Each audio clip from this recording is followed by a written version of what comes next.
د سرای شمالي په سیمه کې او دلته د تذکیرو ورکولو اداره ده. د خلکو سره به وغږیږو، غږېدلي هم یو، د مامورینو سره هم غږیږو، خو یو نوی کس دلته اوس روزنه ترلاسه کوي او دی به د دې ځای کې مامور وي. نو راته ووایه د کوم ځای کله راغلی، څومره دی د کار تېر شول چې غواړې چې زده یې کړې؟ بسم الله الرحمن الرحیم. خوشحاله شوم چې تاسو سره مو ولیدل او موږ ته وخت راکړ. زه عبدالغفور یم د پکتیکا ولایت مرکز شهرین اوسېدونکی. غواړم چې هلته لاړ شم او کار وکړم.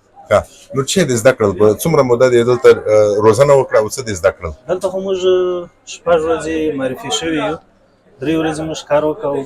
په 3 ورځې کې موږ ډېر شیان زده کړل. لکه څه؟ لکه داسې وو د تذکیرو مثال غیابي تذکیرو جوړېدل، مثال او هغه تذکیرې چې مثال کوندنه لري، مسنه تذکیرې اخیستل، دغه ټول شیان پکې وو. نو څومره ګټوره ده ستا روزنه ده؟ د انګریزانو په اصطلاح ټریننګ دې څومره مهم و؟ دا خو ډېر مهم و، ځکه هغلته ولایت کې موږ له داسې پیښو سره مخ کېږو. دغه پیښې چې دلته موږ هلته موږ نه وې لیدلې، هغه اوس ټولې دلته موږ ته رالې.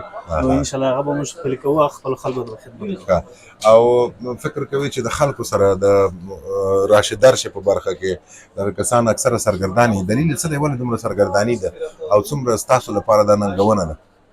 یو خو دا ده چې اکثره خلک چې لرې ولایتونه راځي، هغه خلک تنګېږي زیات، ځکه دلته د جای سهولتونه نشته ورته. اکثره خلک هم مثال تاسو ته بهتره معلومه ده چې اقتصادي وضع ضعیفه ده، د ټولو خرابه ده.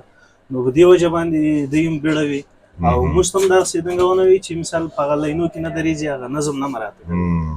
نو څنګه باید وشي؟ ځکه چې ما هم خلکو سره خبرې وکړې، دوی هم وایي چې موږ خپله ملامت یو، خلک ملامت دي چې لاین نه مراعاتوي، بې نوبتي کوي. کومه لاره په کار ده چې دغه سم شي دا حالت؟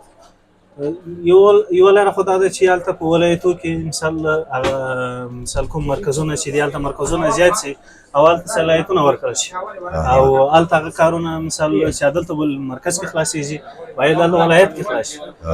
ځکه یو خو د هغو ته غټ سهولت وي، یو به دا د مرکز خلکو ته غټ سهولت وي، بل به دا بیروبار کم شوی.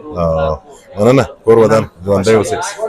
ته راځه دې خوا ته وګورو او دا خو ده زما تذکیره هم تیاره شو. دا زما د مېرمنې دپاره تذکیره اخلم، لکه دې دوست چې ویل غیابي تذکیرې هم دوی ورکړي او دا سړی چې دی دا متخصص دی د دې کارو. نو ته ستړی مه شې، ته هم راته ووایه. هیله کوم ته هم راته ووایه نوم دې څه دی او څومره وخت کېږي چې دلته کار کوې؟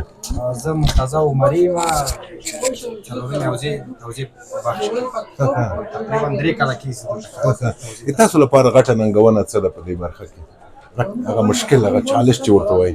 موږ خو مخکې چې وو، مخکې له دې پروسیجر نه د بعضې صلاحیتونه او مشکلات چې وو مستقیم الکترونیکي تذکیرې خپله اجرا کول، مثلا تجدید فوتو یا غلطي املایي غلطي، خو هغه صلاحیتونه اوس مکمل ثبتیوال نفوس ته ورکول شوي دي. نو د هغه په خاطر خپله توضیح تذکیرې موږ خپله هم لرو، مشکلات د ولایتو هم راځي، الکترونیکي تذکیرو نه موږ ته مراجعه کوي مراجعین، باید هغه پاسپورت او نور کوم مشکلاتونه چې تذکیرې دغه ټول بوت ثبتول. فکر نه کوي چې دا بیروکراسي یا د کاغذ پراني پروسه هم لا زیاته ده؟ مثلا ما خپلې مېرمنې ته تذکیره جوړوله او دا تذکیرې دپاره زه لاړم یوې څانګې ته، هغوی یو شی ولیکل، بیا بلې ته، بیا بلې ته، بیا تا ته راغلم، بیا بېرته لاړم، بیا تا ته راغلم.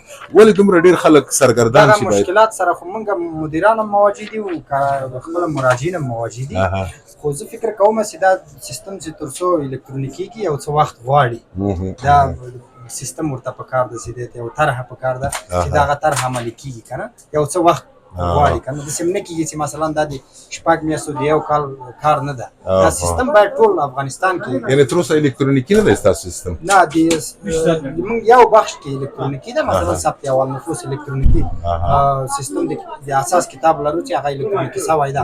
په مجموع کې هغه سیستم چې له اول نه تر اخره الکترونیکي سي، هغه ته لږ ذره وخت پکار ده. ستاسو به هم کار اسان شي او د مراجعینو به هم اسان شي. مننه، کور ودان ژوندی اوسئ. تشکر، خوشحاله اوسئ.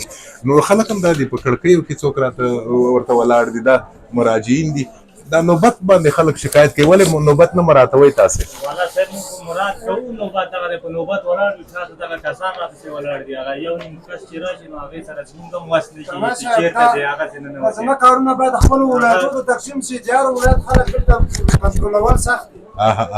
ښه، دا په لاس کې واخله چې لږ د غږ سم راشي.